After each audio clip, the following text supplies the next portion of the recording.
ஸ்தோத்திரம். கேளுங்கள் தரப்பு 37வது வீடியோ பார்ப்பேன்.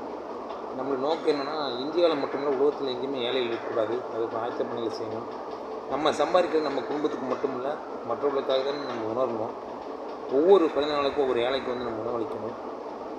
நம்மள்ட்ட இருக்கிற பழைய துணிகளை ஏழைகளுக்கு கொடுக்கணும்.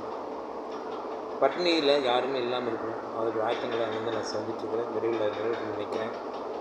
அதே போல் பார்த்திங்கன்னா, வாலிப பசங்க தன்னுடைய வருமானத்தில் 10% எடுத்து வச்சிங்கன்னா வருங்காலத்தில் வறுமை இல்லாமல் இருக்கலாம். நன்றி.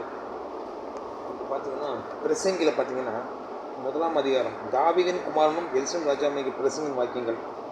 மாயை மாயை எல்லாம் மாயை என்று பிரசங்க சொல்கிறாங்க. எல்லாமே மாயையாமல். ஒரு சூரியனுக்கு கீழே மனுஷன் படுகிற எல்லா பிரயாசங்களும் அவனுக்கு பலன் இல்லை. அவனுக்கு பலன் இல்லை, ஒன்றுமே இல்லை. அவனுக்காக உழைச்சானா பலன் இல்லை. மற்றவர்களுக்கு கொடுக்கணும். ஒரு சந்ததி போகிறது, மறு சந்ததி வருகிறது. பூமியும் என்னடிக்கு நிலைக்கிறது. ஒரு சந்ததி இருக்குது, இன்னொரு சந்ததி பூமி எப்படி இருக்குது, வறுமை இருக்குது, எல்லாமே இருக்குது. அதை போக்கணும் அப்படின்னா அந்த சந்ததியில் நம்ம வறுமை ஒழிக்கிறதுக்கு என்ன வழி இருக்குது அதை பார்க்கணும். சூரியன் உதிக்கிறது, சூரியன் அடிக்கிறது, தான் உதிக்கிறதுக்கே திரும்ப அடிக்கிறது. நம்ம சாப்பிட்றோம், நம்ம போகிறோம், இப்படி வந்துட்டு என்ன பிரயோஜனமே இல்லை. காற்று தெற்கு போய் வடக்கே சுற்றி சுண்ட அடித்து தான் சுற்றி நிலையத்துக்கு திரும்ப வரும்.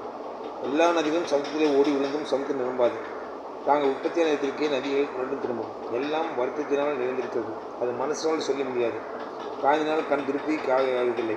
கேட்கிறதினால் செவி நிரப்பப்படுவதில்லை. முன்னிறுதிலே இனிமேலும் இருக்கும். முன் செய்யப்பட்டதே பின்னும் செய்யப்படும். சூழ்நிலைக்கிலே நூதனமானது ஒன்றுமில்லை. இதைப்பார், இது நூதனம் என்று சொல்லப்பட்ட காரியம் ஒன்றுண்டோ அது நமக்கு முன்னுள்ள பூர்வங்களில் இருந்ததே. நூதனம்னு சொல்கிறது எதுவுமே இல்லை. மனிதனாக இருக்கிறப்போ மனித நேயத்தோடு வாழணும். மனிதனுக்கு உதவி செய்யணும். மனிதன் கஷ்டப்படணும் உதவி செய்தால் நம்ம கடவுளுக்கு உதவி செய்கிற மாதிரி, கடவுளுக்கு கடன் கொடுத்த மாதிரி. எல்லோரும் மற்றவர்களுக்காக வாழணும். நன்றி.